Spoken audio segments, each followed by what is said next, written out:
Hello, and welcome to today's Quick Plays video on the science of suited connectors. Most players get very excited when they look down at a hand like 10-9 suited or 7-6 suited, but do you know how these hands really perform? In this video I'll show you how these hands hit flops and how to better visualize them in the future. Before we get started, the tool we're going to use is called Flopzilla. This is a paid piece of software that you can pick up from flopzilla.com, and I've done an extensive video using this software as well. I'll leave a link for that video in the description box. You don't need this software to succeed in poker, but if you are studious, this software will pay for itself very quickly. That being said, in Flopzilla we can plug in a single hand on the left and get a full breakdown on how that hand hits on the right. So let's get to work.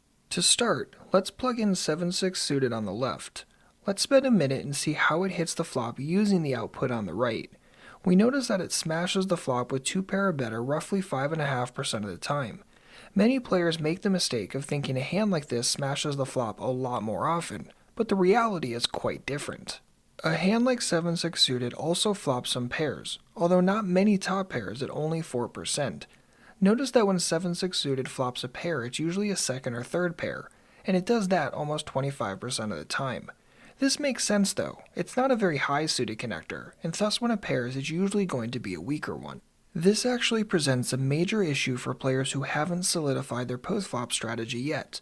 Single pairs are already tough to play, and it only becomes tougher when the pair is weak and small, since future cards will usually be overcards and there are 2 cards left to come. If you aren't sure how to play weak pairs with or without the lead in a hand, suited connectors can present some real post-flop problems. Then we get into the drawing element of suited connectors. Notice that 7-6 suited flops a flush draw 11% of the time and an open-ended straight draw 10% of the time. So roughly 21% of the time 7-6 suited will flop some sort of decent draw. Now draws are great, but these draws will only complete a small percentage of the time by the river. If we take an average of 8.5 outs, they will only improve to a straight or flush by the river about 34% of the time. And if you will only get a 1-card draw, for the times villain applies too much pressure to you, then it gets worse. Now not all suited connectors are the same. Let's quickly look at the difference between a big suited connector like Jack-10 suited and a small one like 5-4 suited. With 5-4 suited, we notice that it still smashes the flop 5.5% of the time, and it still flops a draw 21% of the time. But keep an eye on the pair stuff. Notice it flops top pair 1% of the time, and flops second or third pair 28% of the time. If we switch over to Jack-10 suited, we notice that it smashes the flop the same percentage, it flops a draw the same percentage, but the pair range is much different. Jack-10 suited flops top pair 15% of the time, and only flops second or third pair 14% of the time. This makes sense though. The bigger the cards, the more top pairs it will catch. The lower the cards, the more weak pairs it will catch. Nothing too surprising here.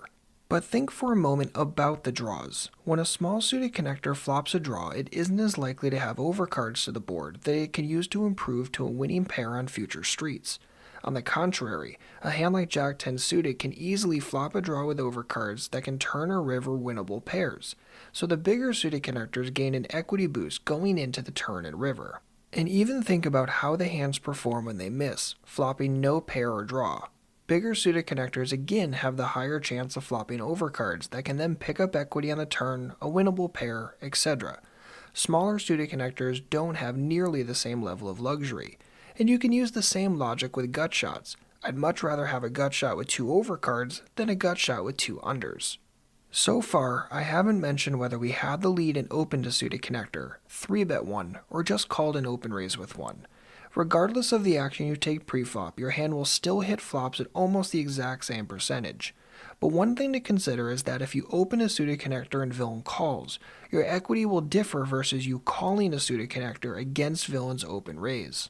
We can prove this easily with Equilab. Say we have 9-8 suited and we open raise. If villain calls, his range is going to look different than if he had open raised himself, since calling ranges don't normally include the strongest of hands like aces, kings, and ace-king.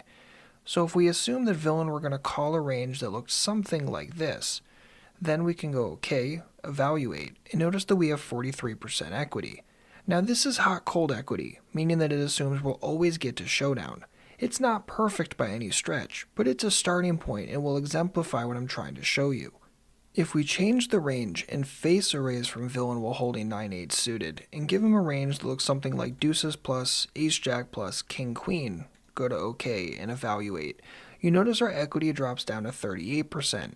Now this opening range can easily offer more implied odds, since it has those strong pairs included, but it's worth noting how the hand's equity changes against different types of ranges. The goal of this video is not to tell you how to play every single suited connector pre-flop nor post-flop. The goal is to arm you with the knowledge of how these beloved hands perform on the flop and how to visualize the profitability of them.